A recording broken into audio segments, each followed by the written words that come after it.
And welcome to this live episode of Being Human. Delighted to say I'm here with Remy Bertrand from Improvology, a master improviser. Remy, welcome to the show. Thank you for having me. Okay, so we're off. So one of the things I think we said we'd do is we'd just talk a little bit about, what do we mean by improvisation? What's your philosophy around it and how that might differ from some other schools or philosophies, and then perhaps even dive into some live demos. So where did you get started with improvisation? What's your backstory? I would, I could say I was born and then I improvised. I took it from there, and kind of improvised my way to do it on stage, on display in front of others. The first time I can remember it was with I used to live in a small village, and we would do like shows in the summer because we got so bored. That was the really there's magical time back in the days where you could get bored. You had ways of getting bored, and so we came up. We were doing our own entertainment. We had a circus of some stuff like that, and so that entailed a lot of improv. Although I didn't know it at the time. Summer camps, and all that, stage stuff, small stuff, funny stuff. And then when I was around 11, I moved to England for a while, and I went to school in a state school in Devon. But that was I didn't know it at the time, of course. But they were highly experimental. That's one of the things I love with the Brits is that they do experiment stuff. They're not. They have a strong curiosity and wish to try stuff. And so this school, it was like a comprehensive, but that who really wanted to turn a new leaf and to try stuff. So that like the mathematics, it was you would go in the lab, you would have microfilms, and you would go at your own pace and stuff. That's for a French kid. That was amazing.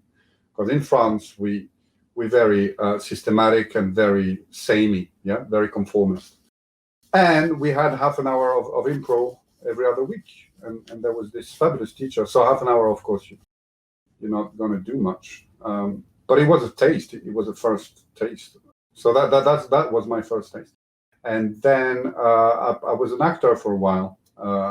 And of course, improv is a big tool for acting. So I was a young actor, blah blah, and fast forward, I come here in the mid 90s, and I witnessed the end of a big moment of improv on the tail of whose line is it anyway? Okay, which was the British show, which had improvisers very popular in the 90s.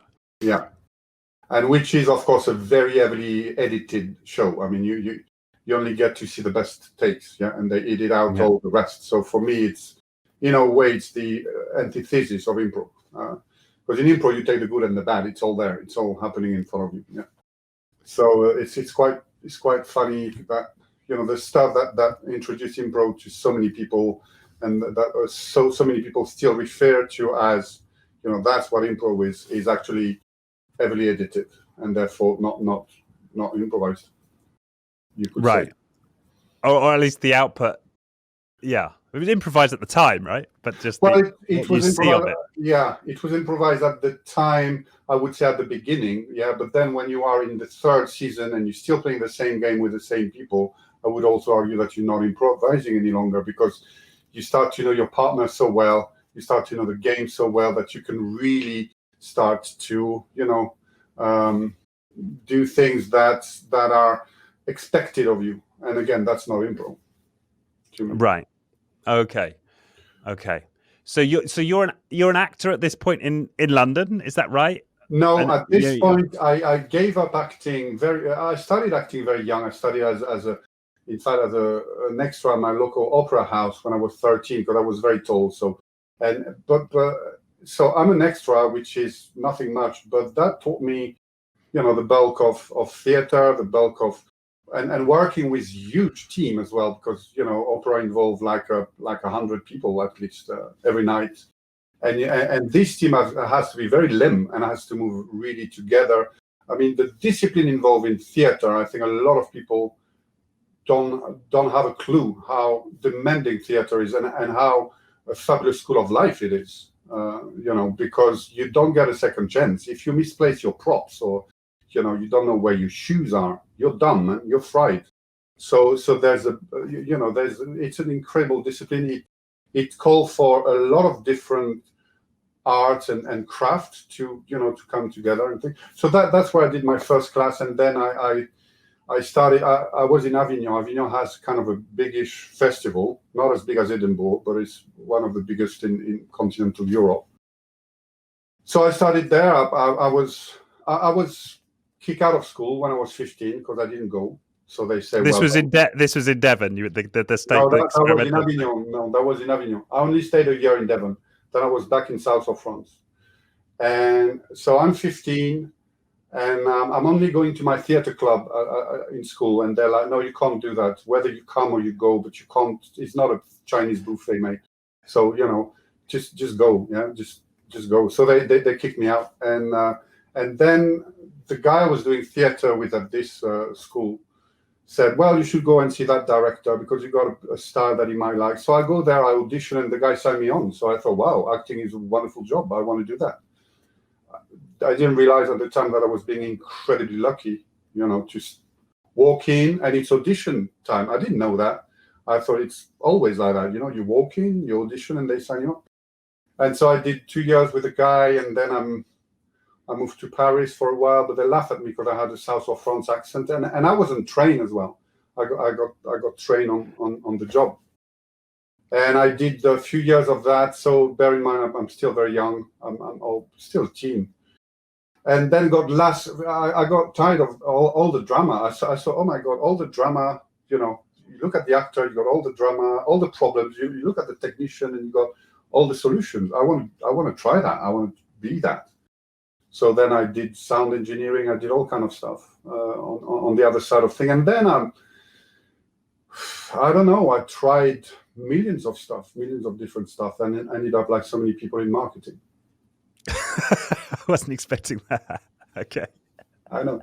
I started on TV. I had a small part with Christine Scott Thomas and Will Lover. It was in a crap little series called Miss Roll's Daughter. And then, our career went on a very different path. I ended up in marketing, and Christine is Christine. Right. Okay. Marketing in the South, or in Paris, or in London by now? No, we're in London by now. We're in London. Okay. I'm doing a lot because I left school at 15, and basically what was happening to me until I started Improvology, I would start a job, be very curious about the job, learn how to do the job, and once I know how to do the job, whatever job it is, get incredibly bored with it, and then drop it, and then pick something up. So I've been a wine keeper on a cruise ship. I don't know, tons of stuff, which was super interesting to learn. And then I couldn't be bothered. And then Improvology, I've been going since 2006. And although it's been super, super tough to start with, money-wise and everything, I never ceased to learn and be fascinated by that. And, so 14, 15 years later, I'm still learning stuff, and I'm still not, every day I learn things with that. So the longest I've been in a job before that was possibly 2 years, So talk me through the move from marketing to starting to become an improvising instructor. Yeah. Okay. So 2006. So I've already done a lot of things, but I'm not full time. But I've done, I went to Yemen to workshop the cast of a movie there through Improv. I'm doing some workshop. I'm doing a lot of stuff. Well, and you get this like on the side whilst you're being a marketing guy? I mean, how does that? Yeah, how do you get called over to Yemen to do acting work? Friend of friends. Oh, I've got this friend. He's a director. He's going to Yemen, and he's looking for someone to help him, train the people over there and all that. And at the time, I was mostly, I wasn't doing high up stuff in marketing. I was mostly doing surveys and stuff,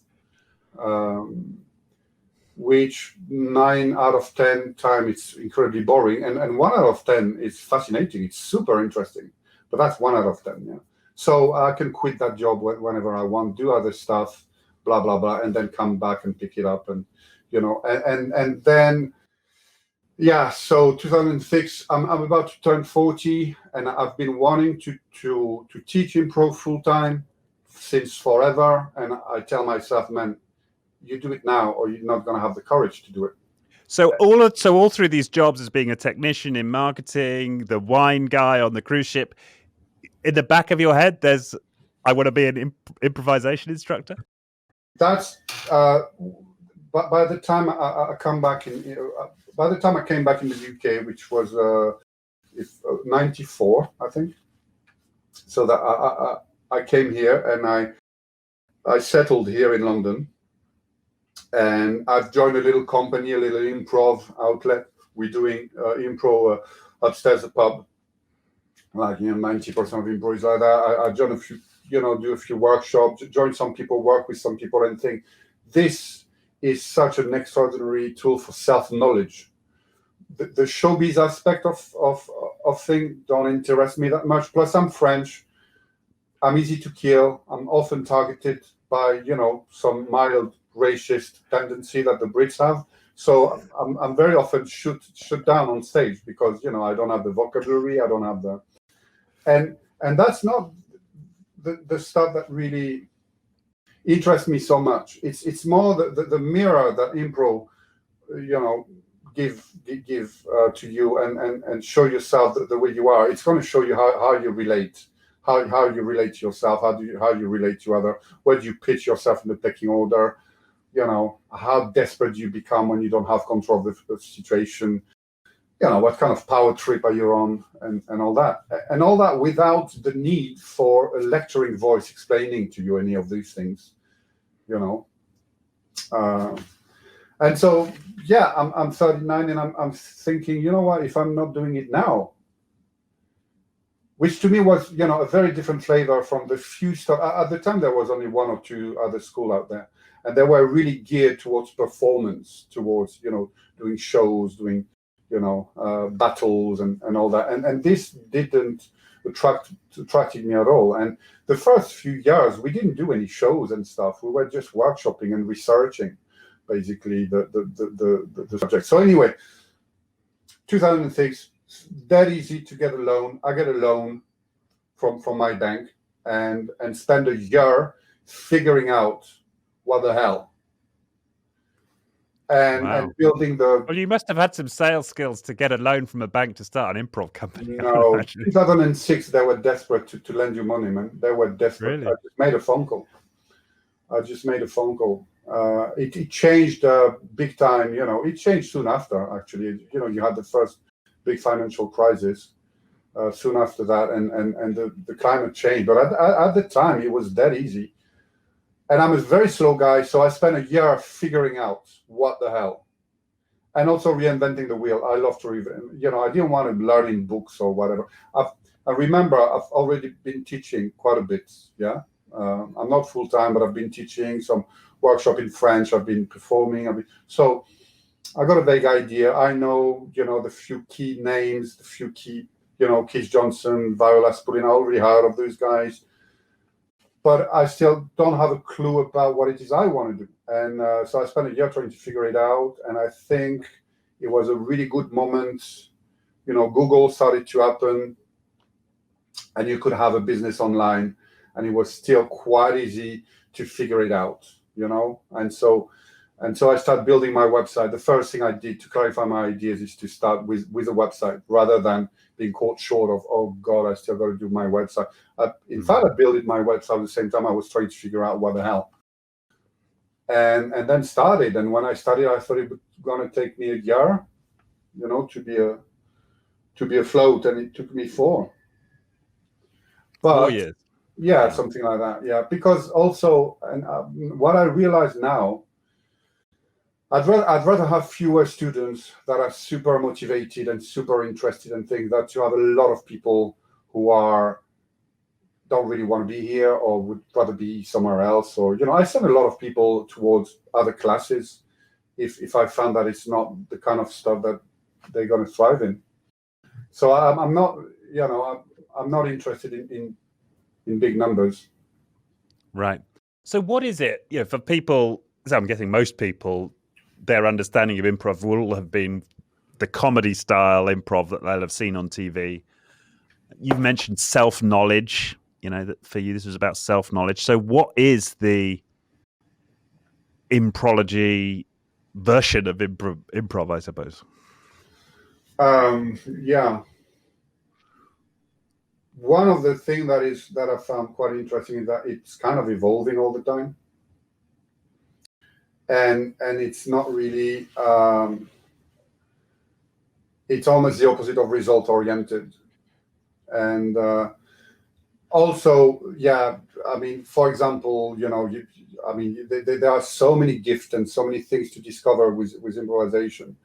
And I tend to go from one obsession to another. For a long time, I got totally obsessed with status and working status with improv. At this moment in time, my current obsession is kindness and how you go a really long way with kindness. So I'll give you an example. If you got a bunch of people and they're about to go on stage and they're about to perform, and some of them are going to be okay with it because they're behind the bump of being scared stiff, but some of them are not beyond that bump and they are scared stiff.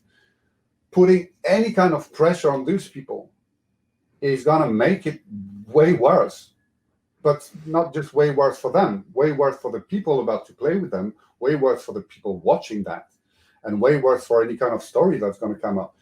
And of course, the opposite is true. Being nurturing, encouraging, also produce amazing results. That for me was a big and long learning curve, because I was quite a, you know what? Get in shape. It's your responsibility. It's not mine. I'm not your dad, So I went from that to, well, you know what? Maybe that is my main function. Is to be there for you. And for me, it's a hell of a journey, and that's where I'm at the moment. But probably if we speak in 6 months' time, I'll be somewhere else. Okay. So it's so it's ever emergent, I suppose, your focus.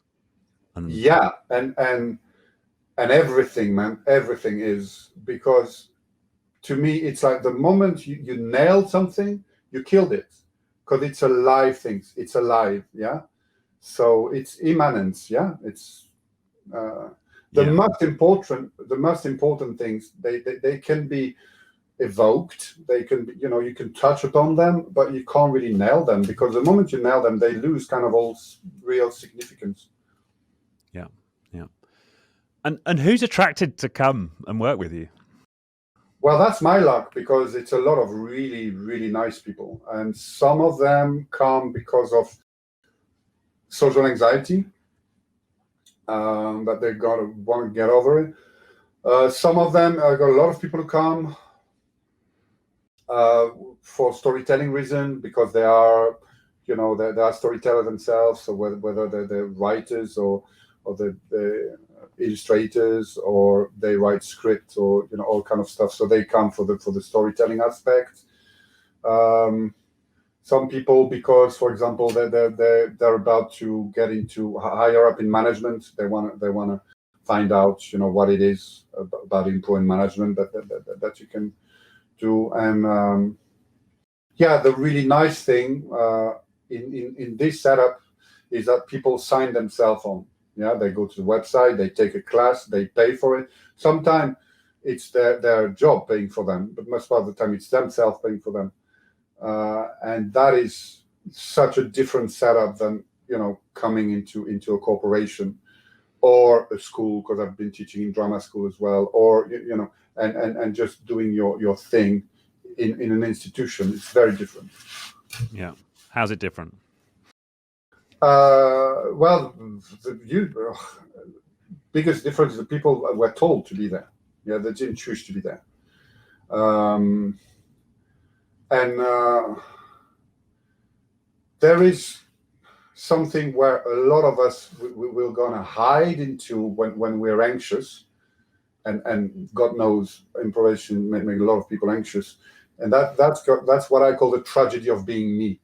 Yeah, suddenly it's like it's slightly tragic, and we go into this tragedy, like you see, toddlers when they're a bit tired, and they start crying like, man, the world is going, to the dogs, but we can all be like that, and so we got this choice, and that's the fabulous dance of improv, is that you got a choice. You can go into the tragedy of being you, and how hard it is to show your vulnerability and to to be open, and or you can be playful, and you can achieve exactly the same thing with lightness.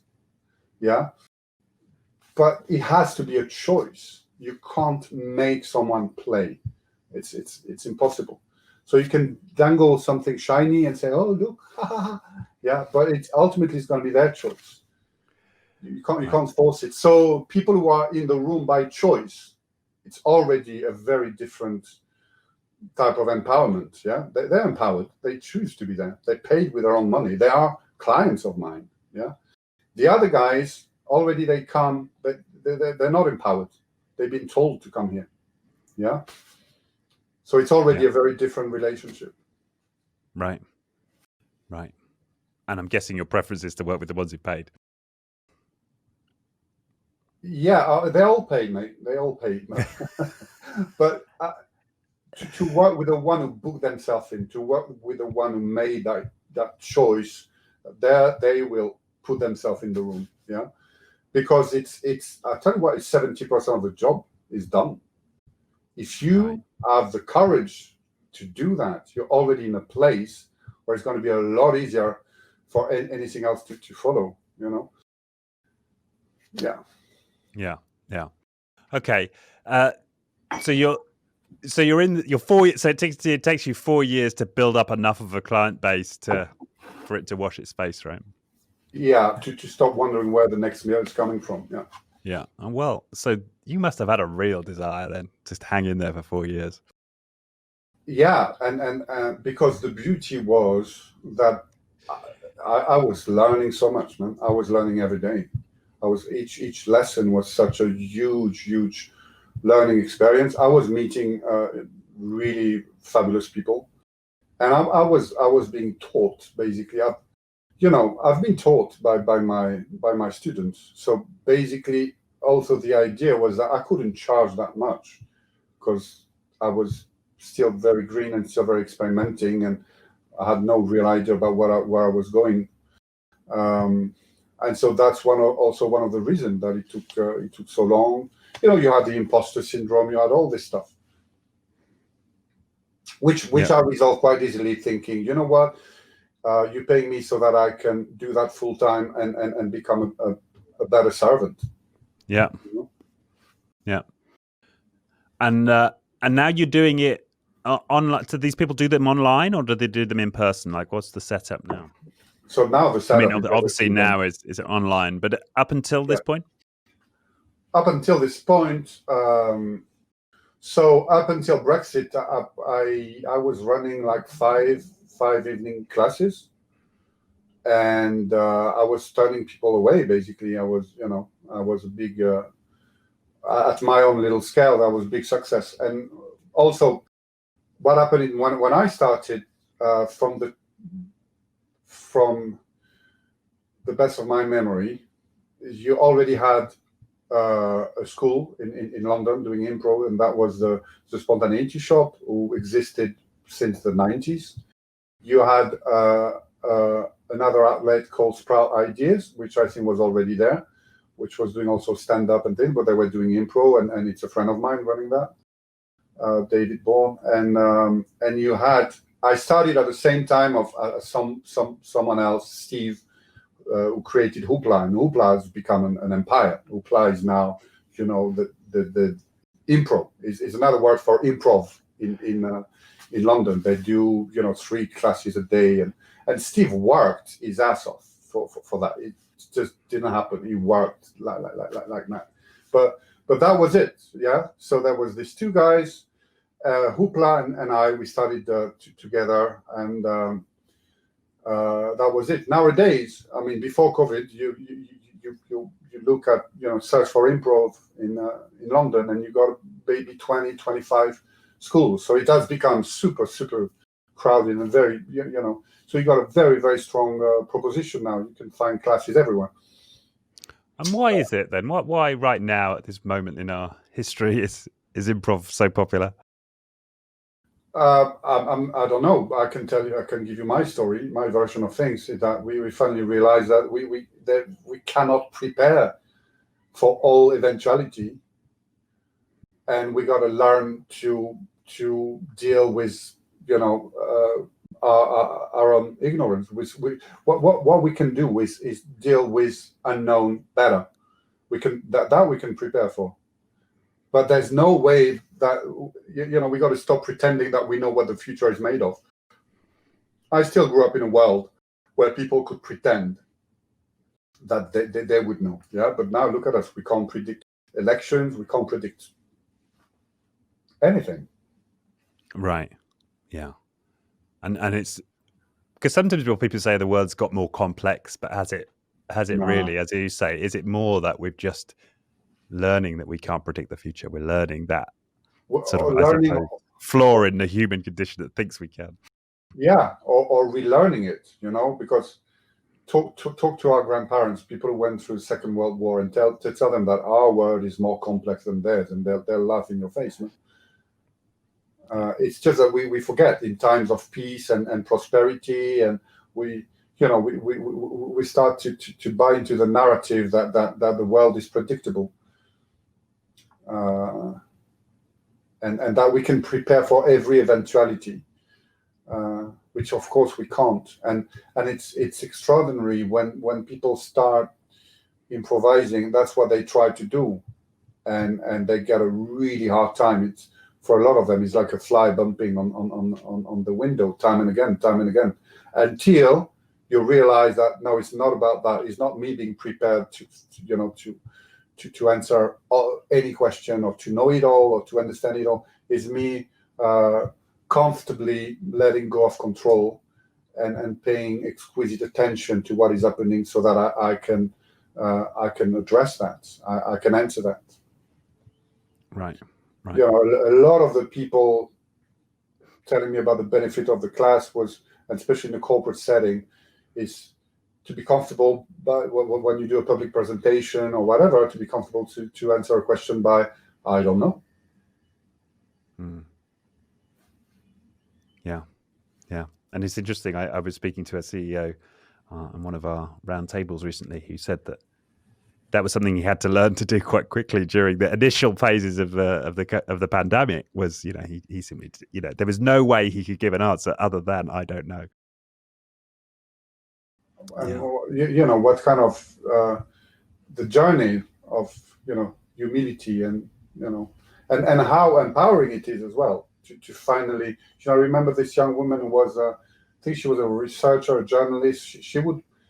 She would run presentations on countries, South American countries and things, and she used to dread question time, because it's like, oh my God, what if they ask me a question I don't know the answer? And then with improv she realized, hang on, there's no way I know all the answer, and there's no way as well those people expect me to know all the answer. We're all human, we're all finite, we all and so the moment she became comfortable with that, it meant as well that because she was less anxious, she could connect more with the room. She started to have a much better time presenting. It became fun, basically.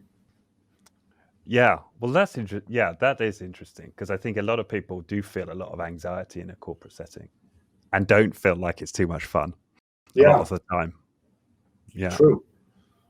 And they do feel a lot of social pressure. We think about the pressure that exists on an actor on the stage, but there's some form of that many people experience every day, just in a regular job, right?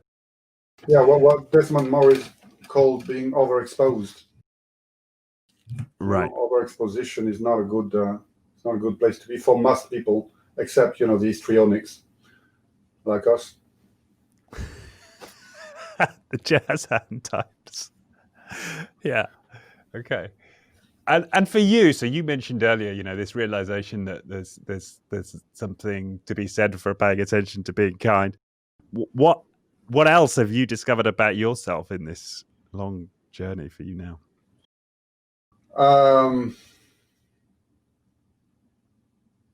The first thing.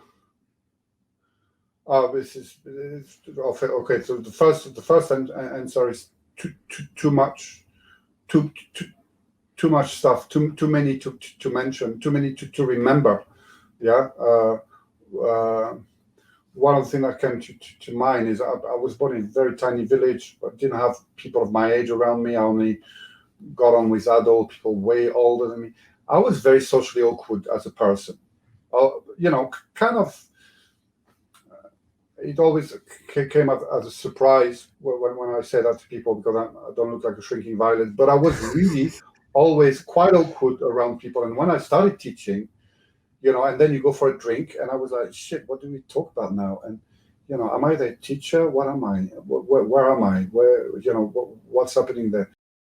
And then this totally disappeared, because who give a flying monkey what is what? Mm-hmm. We're now in a different setting. We're in a pub. Something else is happening.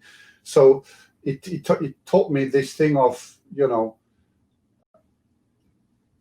don't have to make an intellectual projection about what is happening and to try to feel the thing.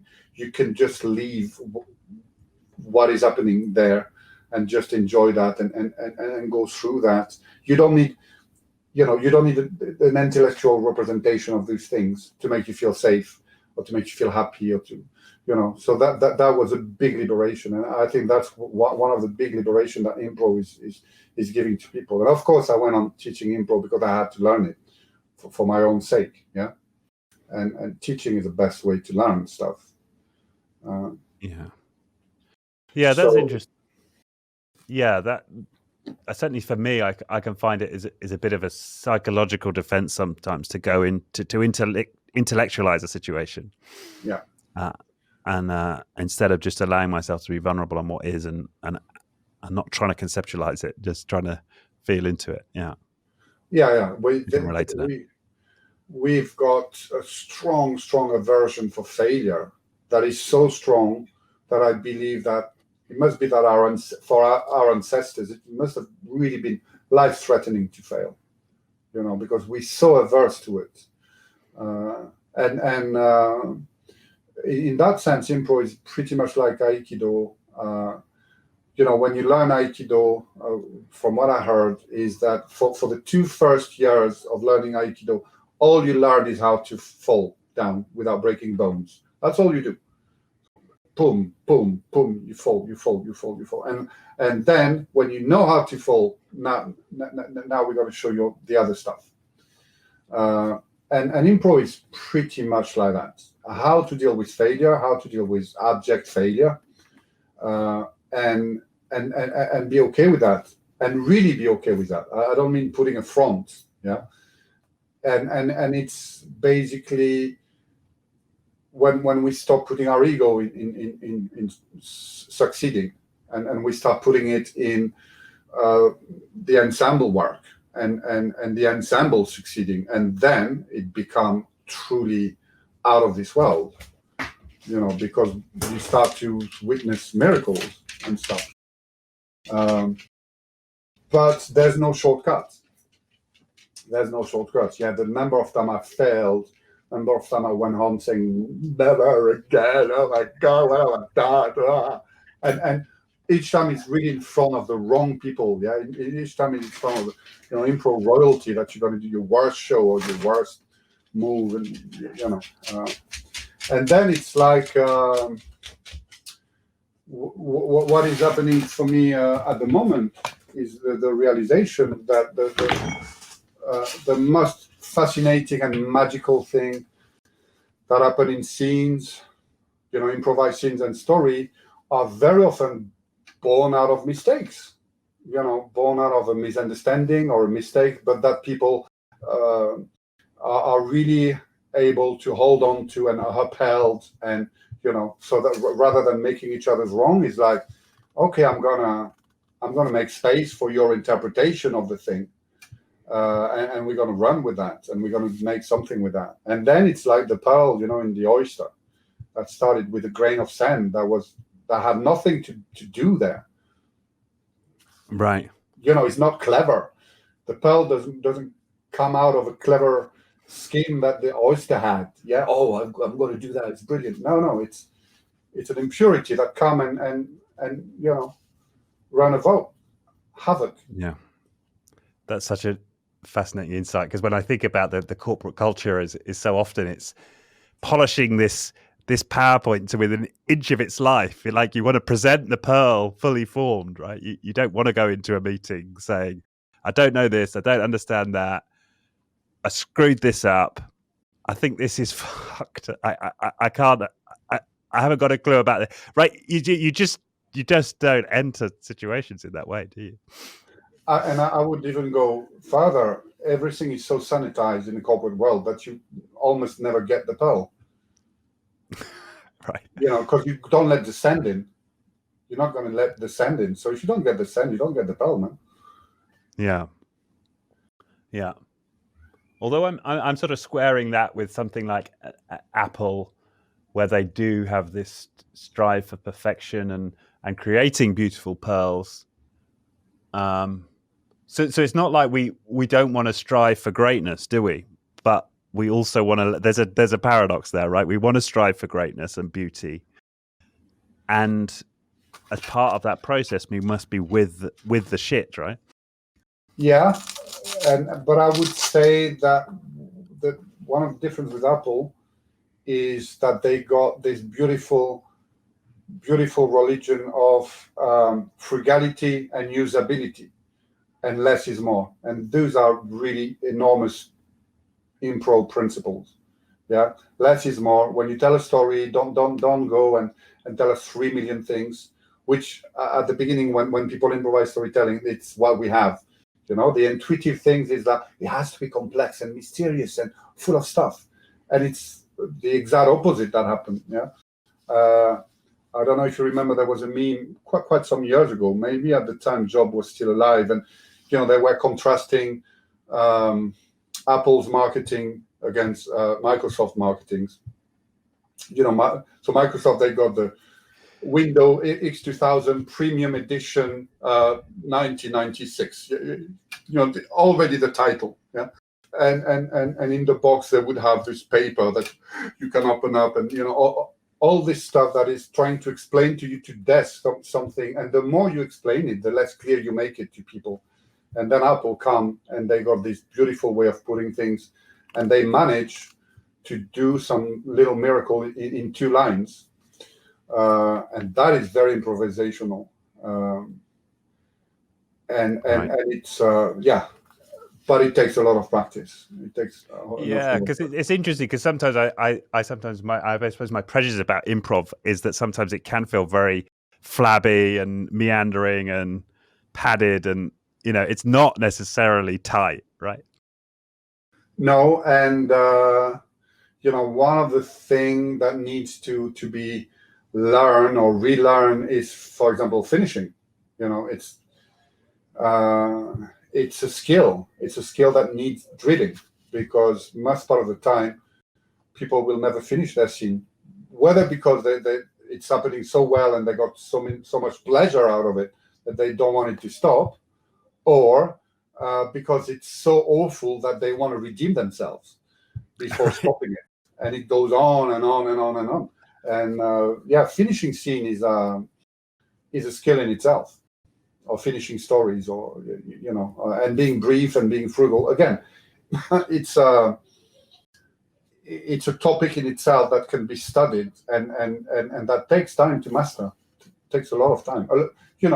A lot of this stuff is counterintuitive, but if you go about it like, okay, these are rules, and we're going to teach them to you, and sometimes you're going to be right and sometimes you're going to be wrong, and you got to keep going until you're right more time than you're wrong. To me, it doesn't really work, and it's not that interesting to do anyway. it's a piggy bank mode of teaching. Like, you're empty of knowledge, I'm full of knowledge, so I'm going to transfer a bit of my knowledge into you. Which, of course, it doesn't work like that. Everyone is a canny improvisers, whether they know it or not. And everyone know how to work their way out of a human being. So it's so much more interesting to help people to tap into their existing knowledge and to realize, all the richness that there is there, rather than, lecturing and trying to force your model on them. Yeah. No, I get that. I'm coming back to the jobs. I suppose we only really have a myth to go on with jobs, right? I mean, who knows what he was really like? Mm-hmm. But one can imagine it was pretty unsafe to be vulnerable around him. At least that's part of the myth. It's unsafe to be vulnerable around him, and he had a very forceful ego, and yet he created things of beauty. So, what's your take on that? I got no idea, but I'm sure I can make something up quite quickly.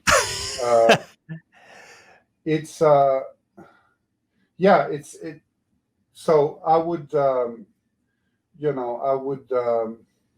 in terms of, I was talking about status earlier, yeah? So we all need status. Status is, to the best of my knowledge, is as necessary to survive as anything else.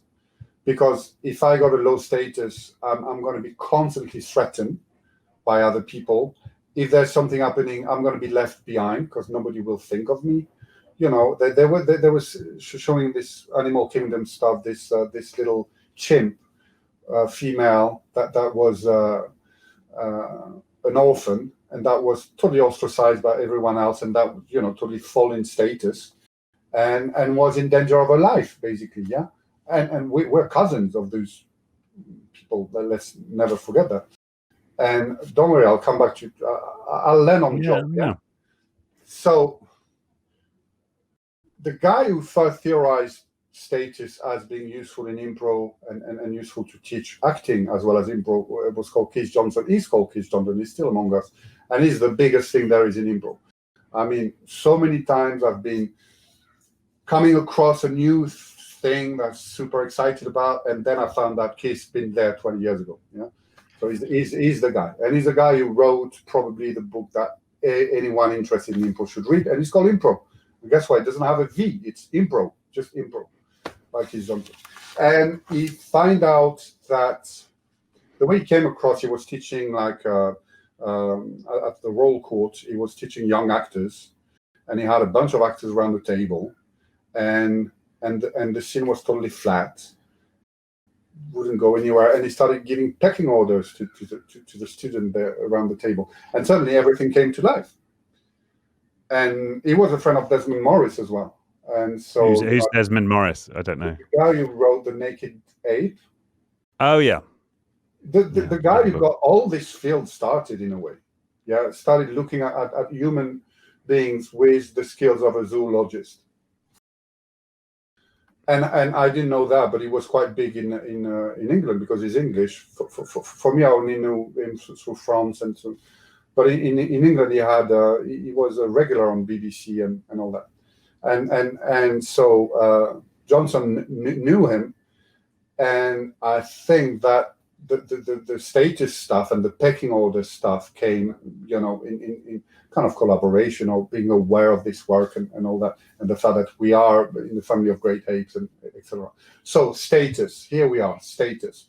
Most stories are stories about status, and in most stories, the heroes start there, get beaten down, and then come back up. Yeah, and as an audience, we love seeing status variation. We love, especially if it's going to be Tom Cruise. Yeah, that's all Tom Cruise films are. Yeah, it's just that. But one time it's sci-fi, one time it's this and that, and we can't get enough of them. So that's going to be the first thing. The fabulous thing with status is that it's a negotiation.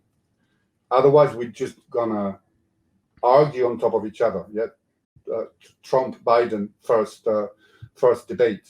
Yeah, this is what it looks like when people want to occupy exactly the same place and that they're not ready to compromise and whatever. We just shout at each other. So if you look at us two, we've been in negotiation all the time. You're super kind. You give me a lot of space. You let me express my stuff, and I give you space as well. I'm not just pouring and pouring. Sometimes I do shut up, which is nice. Yeah. So status is so bloody important that we don't even realize that it's there all of the time, everywhere, and that we are in constant negotiation, and that it's super rich and super granular, because you don't necessarily occupy the same pecking order, depending on, maybe in your family you're going to be terrorized by your husband or your wife, or and maybe at work everyone is worshiping. So there's this that is totally fascinating. But then when it becomes even crazier is this thing that for quite a large number of English people, if I defer to the Queen, I kind of defer to them by transaction, because there's kind of an ego transference.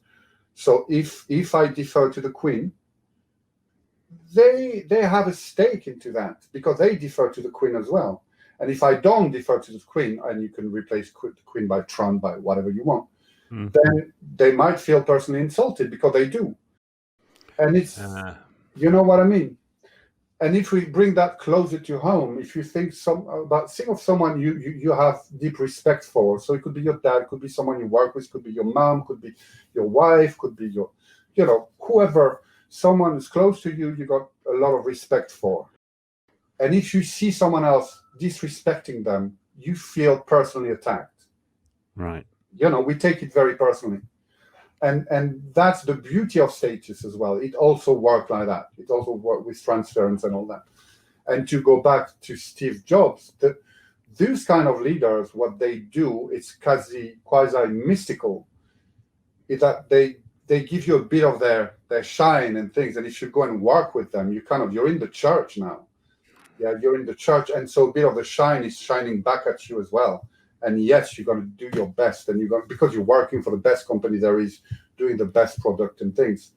So that might be why kindness doesn't always work. Sometimes you can be a right bastard and you can still get great result. But make sure you got a strong cult following. Right. Yeah. Yeah. Okay, that's interesting, and that in some ways that plays against, I suppose, again, my prejudicial view of improv is that it's this flat structure and everybody's chipping in and anyone can take the lead at any moment. But what you're also suggesting is that status is really important. It can bring groups alive. So hierarchy in that respect is very important. It's the super important things in can we swear on this podcast, or what's the deal? Yeah, you can swear. Okay, so the something really important, especially as a teacher, as a facilitator, is to address your own crap, to make sure that you're not putting that on other people, or as little as possible. But it's true also of performers and all that, and it's easier said than done, because of course we have our luggage and things. And because it's create anxiety, what tends to happen is that all these things come up, and will manifest one way or another. I started improv thinking, let's put 30 people on stage and see what happens, because man, we're self-organizing being. We can do that, and of course, it's the hardest thing, to give total freedom to people and say, well, go on stage, do what you want now, is terrifying. Most people are going to be utterly terrified.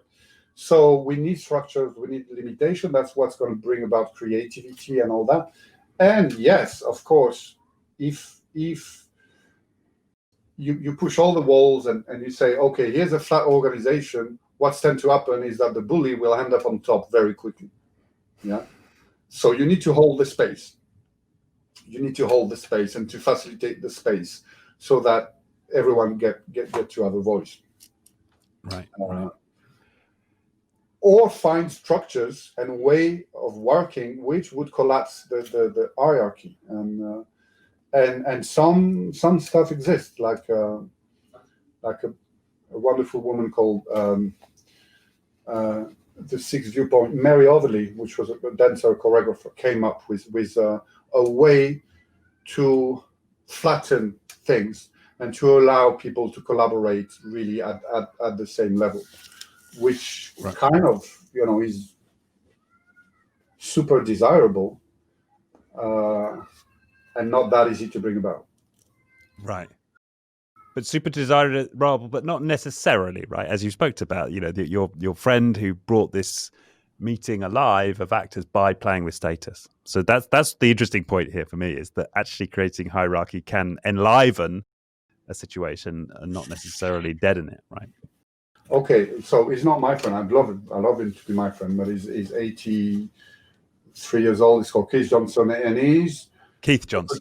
Keith Johnson is a messiah of improv. I'd love it. I'd love to say, yeah, Keith's a good friend of mine, and but I was having dinner with him yesterday. We had such a great laugh, but it's not the case. But okay, so you have to make the distinction when we talk about all that.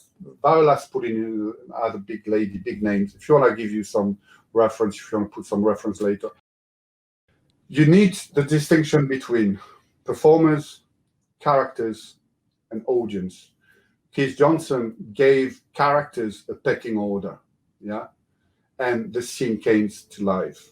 He didn't give performers a pecking order, because ideally there's no pecking orders in the performance. Ideally, everyone is watching each other's back, and everyone would take a bullet for everyone else. And if you don't have that in an improv company, it's gonna be pretty crap what's happening on stage.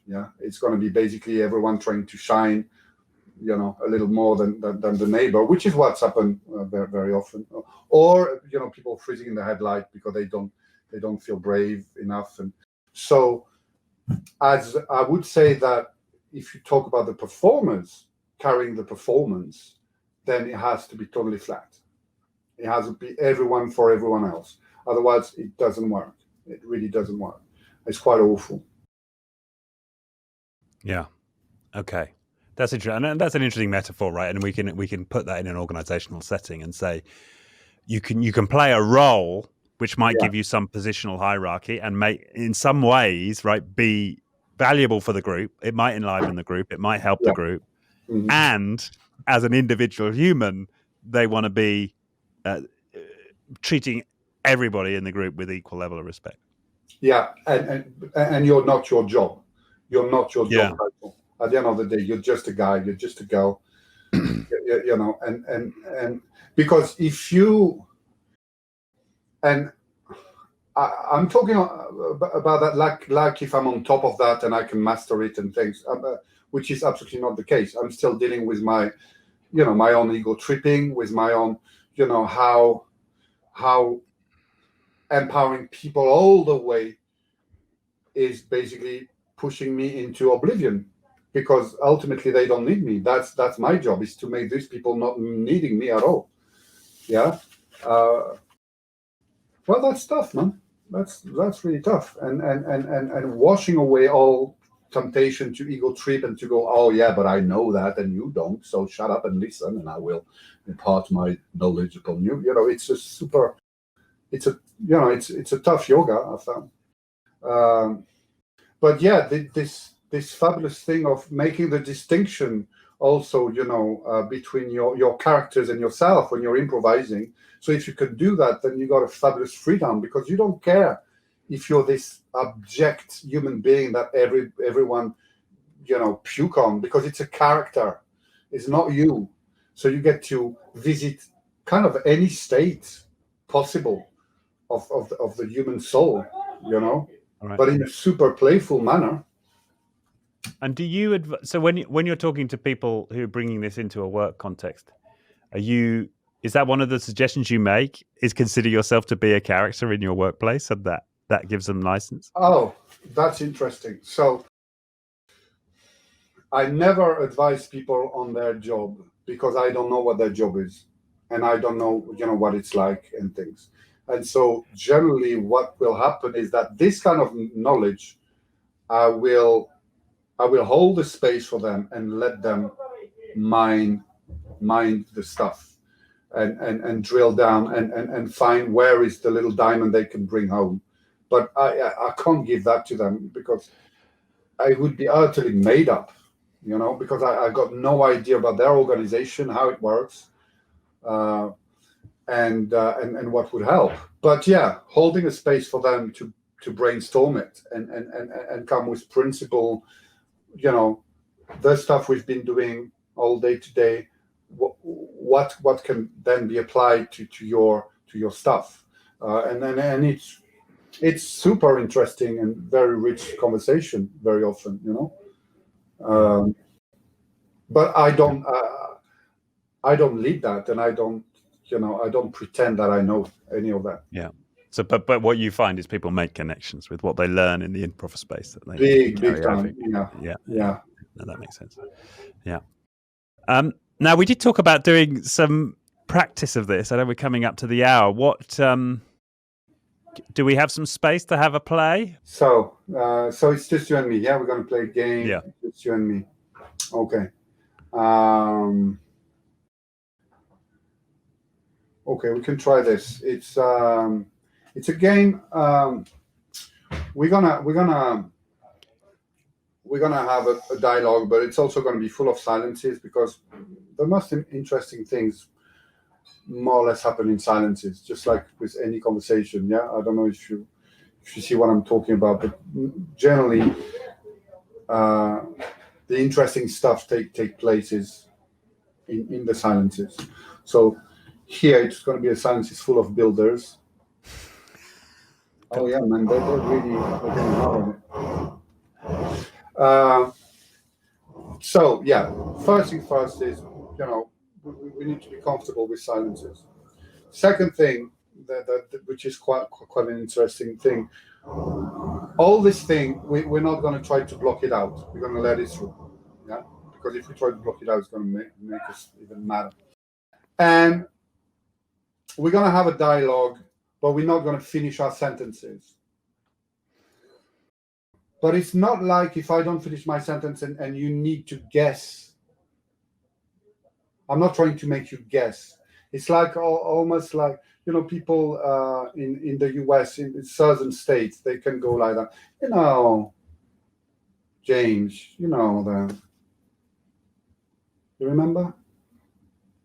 And so it's more like getting hypnotized by this thing that's trying to rack our brain, neocortex, and going, oh my God, what is he saying?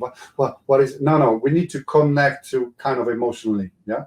And sometimes it works, sometimes it doesn't work. And if it doesn't work, it's not the end of the world. Okay. Now,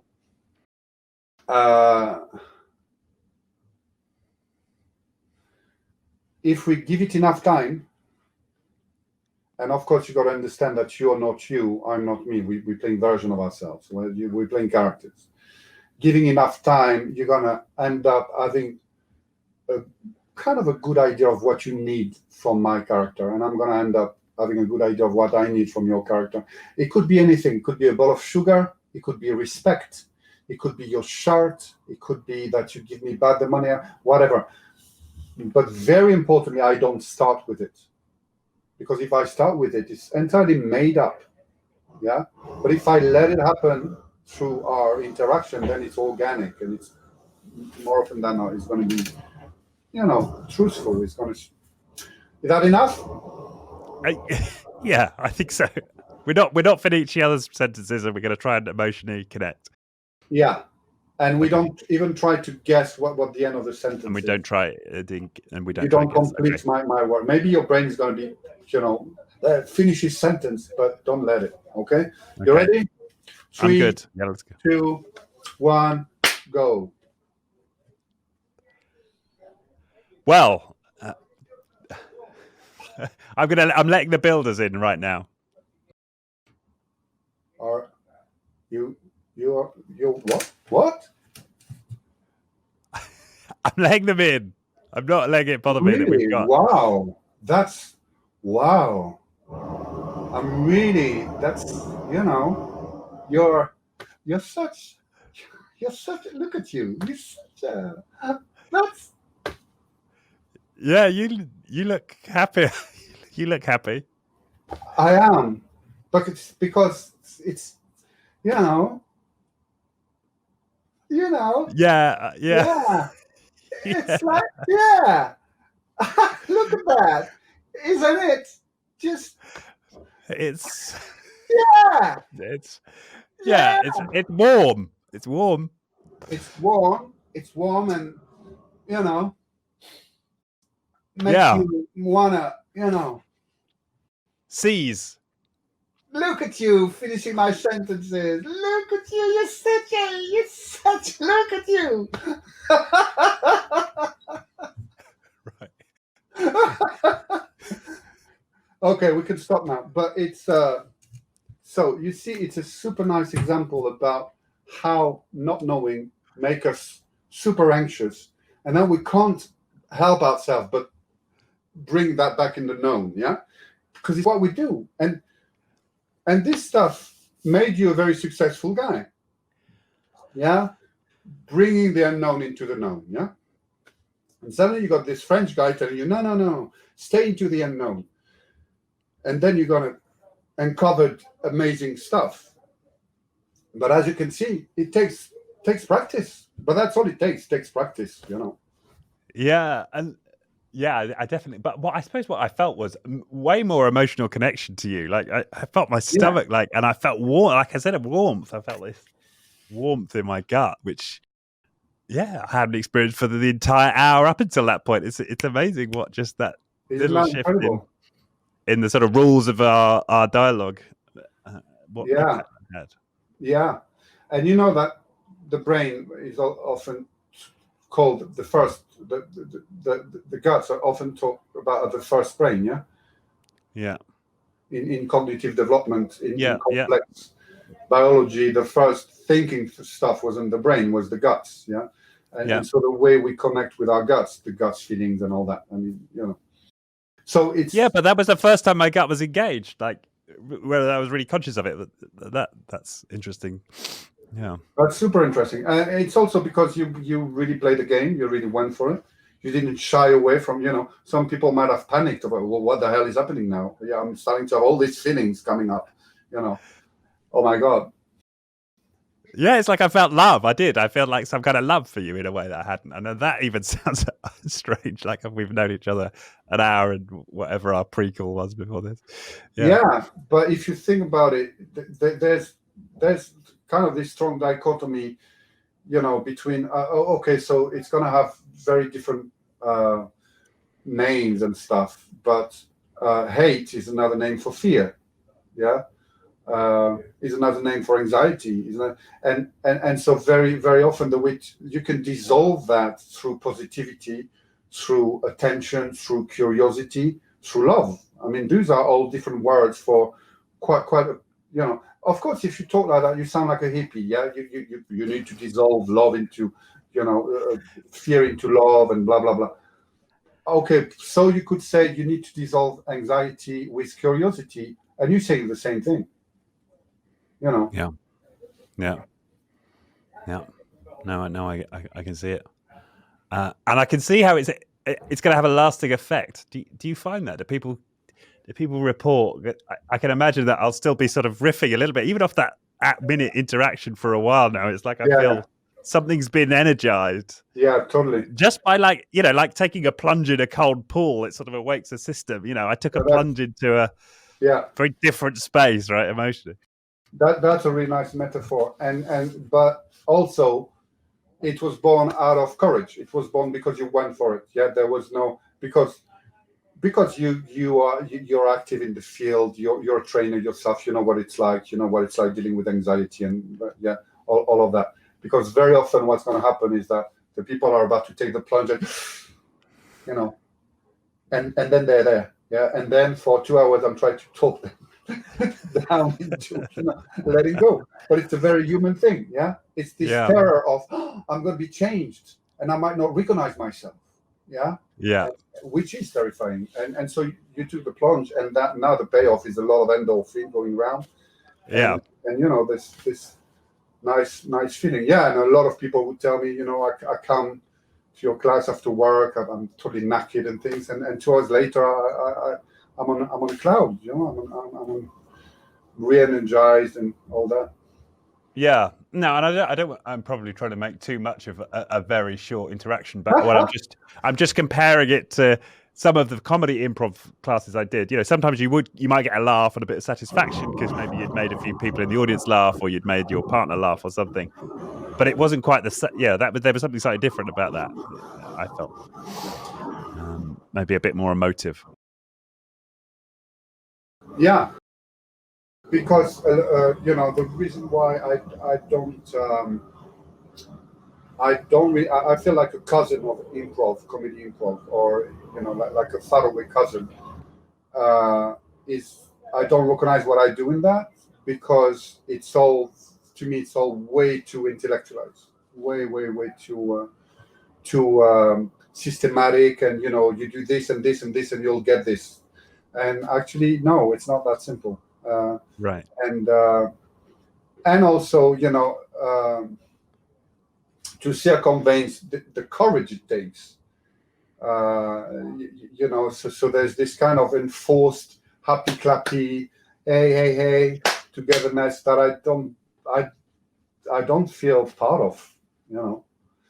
Okay, one thing is, anxiety make us nervous and make us dismissive and make us negative and make us go to dark place.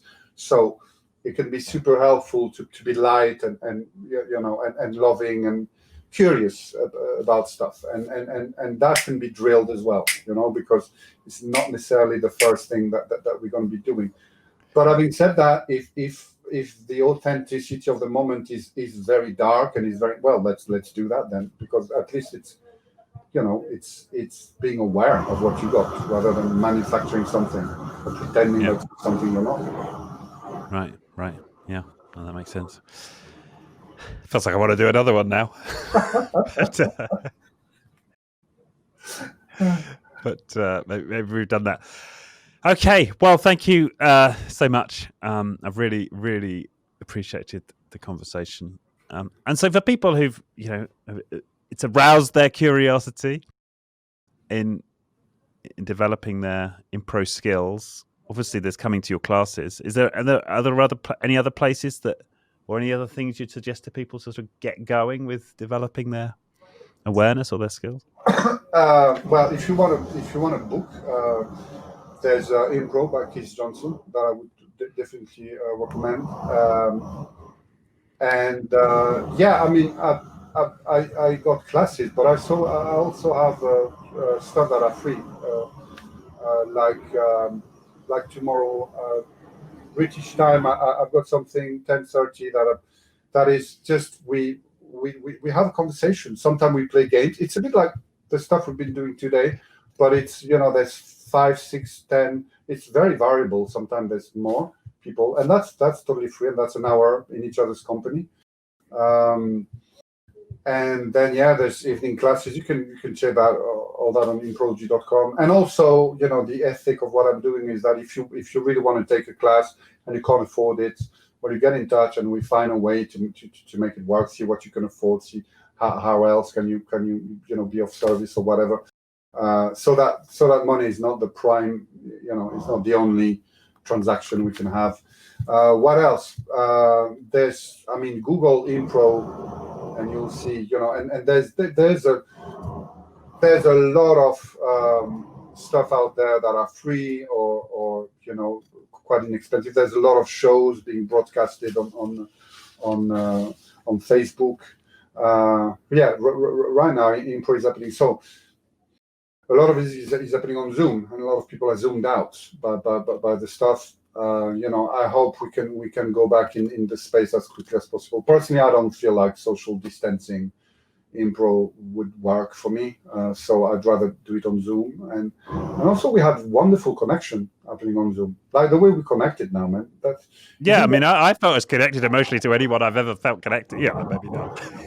I felt stronger emotionally. I felt very emotionally connected to you in a space that which we generated in that exercise in the space of a few minutes over Zoom, where I'm staring at you and you're like 2 inches wide, right? And I can hear your voice. Isn't that amazing? I mean, the first time that happened to me on Zoom, I was super surprised, or people starting reporting this happening and how close and connected we can feel. And, some of these people, they're going to be in Canada, they're going to be in Australia, they're going to be in the US, in Africa, and we spend this. So for me, that's one of the wonderful discovery of this sorry affair is, that, we can still feel a connection electronically. Yeah. Well, on that note, I thank you for connecting with me. Well, thank you so much, man. Over an hour. I've really enjoyed it. Thanks. I'd love your presence and your question and your openness. So thanks for having me, man. No, thank you. All right. We'll send all the links to Improvology and the book you mentioned in the description to the show. And thanks once again. Thank you. Thank you. Au revoir. Au revoir. Ciao. Take care. Bye-bye. Bye.